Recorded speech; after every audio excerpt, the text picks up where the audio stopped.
So you're staring at a data set, some big old block of data, and you don't quite know what to do with it. You know you're supposed to analyze it, but where do you start? Start simple. First thing you should always do is graph your data. But what do you do after that? I suggest you compute some very simple summary statistics. These are the standard things that pretty much anyone is going to want to know about some data, like what the average value is, or what the range of possible values is, just to get a general idea of the features of your data set. So in this and the next couple of videos, I'm going to walk you through some of the main summary statistics for data sets and some of their pros and cons. Now, summary statistics come in all kinds of shapes and sizes, but it's easy to think of it classifying it in one of two different ways. You can think of it as measuring the location of a data set or the measure of the dispersion of the data set. Now that kind of sounds a little weird, but let me give you a little bit more concrete example. So if I can pull up here this, let's say this is the distribution of my data set. It's got a very nice bell-shaped curve. Right, so we're starting with the graphing. Now this distribution, it can still keep its bell shape, but it can change its location, right? So it might be centered over a particular value of x, or maybe a slightly larger value of x. So location is something that we'd like to get a handle on. Likewise, dispersion, like how wide are our values distributed? Is it very precise and we know it's going to be this particular number, or is it, can't be negative, despite what my slider here says, or is it widely dispersed, almost like a uniform distribution where it can take any number? We'd like to know what is the distribution of the data, the dispersion. So we have location and dispersion. We have a whole bunch of different specific statistics that tell us about location and dispersion. But this is one way of just categorizing all of those things into either a dispersion measure or a location measure. And there are others, but those are the two main ones. So what are some of the main measures of location? The mean is probably the most common one. That's just another buzzword for average. And I think all of you guys know how to take an average, right? I mean, you take your exam average all the time. Add up all the values and then divide by the number of values. So if you had 3 tests, then you need to find the average. You add up those 3 numbers and you divide by 3. That's the most common measure of central location, and there are others. The average might not be the best measure of location, but let's take them step by step. So as I said, the first one is the mean, or what we commonly just call the average. The formula for that is intuitive. In fact, you guys know it intuitively, and when I show you a formula, it actually makes less sense. But let's say that you had 3 exam scores, exam 1, exam 2, and exam 3. And they're all equally weighted for your final class score. Then the average of these is simply just x1, x2, x3, and divide by 3. So for example, if you got a 100 on the first exam, 60 on the second one, and an 80 on the third one, then the average is going to be 100 plus 60 plus 80 divided by 3, which should be 80. The general formula then is just take each one of your exam scores, x1 through xn, however many exams you've got, and then divide by the number of exams, divide by n. And if we're looking for a much more compact way of saying that, we'll just say add up, so use that summation notation, add up all of the individual exam scores, there were 1 through n of them, and then divide by the total number of exam scores. The mean is understood by everybody. It's just, everyone knows it, even children. It's not always the best measure of location, but it is certainly the most common. There's a couple weaknesses to an average. One of them, and I don't have a bullet point for this one, but one of them could be that, so here you've got the range of all the values that x could take. And maybe there's maybe you have a bimodal distribution on exam scores. Like this could be the distribution of grades in my first midterm.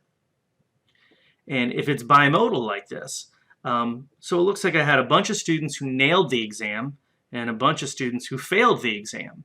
And I have like nobody in the middle. But the average, when I calculate it, is going to be some number right in the middle. And that number, while it's correct, it is the average, doesn't really apply to anybody. No one in my class actually scored average. They either, very few, they either nailed it or they failed it. So, so the average might not actually apply to anyone. There's an old joke that that three statisticians go hunting, and they come upon like a deer, and the first statistician aims and he shoots and he misses wide left, and the second statistician, he aims and he shoots and he misses wide right, and the third statistician doesn't even aim, he just goes, "We got it!" Which is not a terribly funny joke, but it actually offers a little bit of insight. And the insight is statisticians sometimes are overly fixated on an average, because on average the statisticians hit the deer. One was a little bit left, one was a little bit right, so on average they were like dead center. And yet they didn't hit a deer. So it's not like the average is necessarily a great estimate or a great description of what actually happened in real life. It's simply just an average.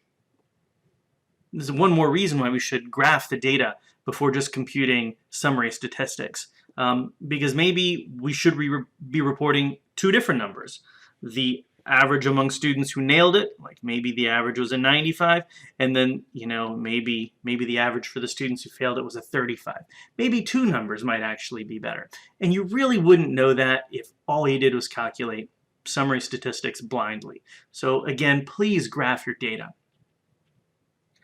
Now, another way that the mean might not be a perfect description is if we have outliers, or even more generally, skewness. Now let me just remind you what skewness is. A skewed distribution doesn't have that nice bell-shaped curve like I showed you. Instead, it's got a long tail somewhere. Something like that. This actually might be the distribution of U.S. household income. U.S. household income actually has this kind of shape. There are a bunch of poor folks. There's a bunch of middle-class folks. And then there's this long tail of millionaires and billionaires. Not that many of them, but man, oh man, there's no end in sight to the wealth that some folks have. Like over here, that's our guy. That's Jeff. That's Jeff Bezos, or Bezos. Right, he's way at the tail of the income distribution, worth billions and billions of dollars. Now, let's say that Jeff's income goes up from billions to trillions. That's going to pull up the average income, but it's not like anyone's life changed. I just changed Jeff's income. So, so normally we talk about average household income as though it describes the average family. And that's not actually what's going on. It's the average of all the families, not the average family. So here we've got this large degree of skewness.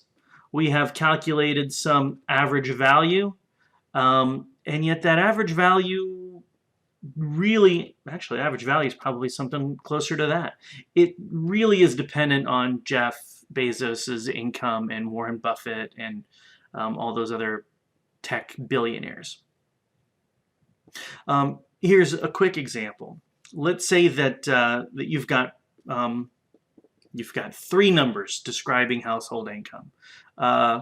Let's do 60,000, 60,000, and 60,000. What's the average? 60,000, right? Now let's just take this third number and rather than 60, 60, 60, let's make it whatever that number is. So 60, 60, and 60 billion. Now what's the average? This is a very skewed distribution, and now the average is something on the order of 20 billion. Yeah, technically correct, and yet it doesn't really describe what's going on for 2 out of the 3 people in this population. All right, so 2/3 of the folks here have no income anywhere near 60 billion. So this outlier here, this long tail, really pulls up and affects the average in such a way that the average doesn't really represent the bulk of the population anymore. So that's my main caveat for just blindly reporting an average. It might not actually describe anybody in particular. It might have a problem of modality, like the deer hunters, or it might have a problem of skewness. And what we're trying to do with our summary stats is describe the distribution. And this would, in these 2 contexts, be a misleading description.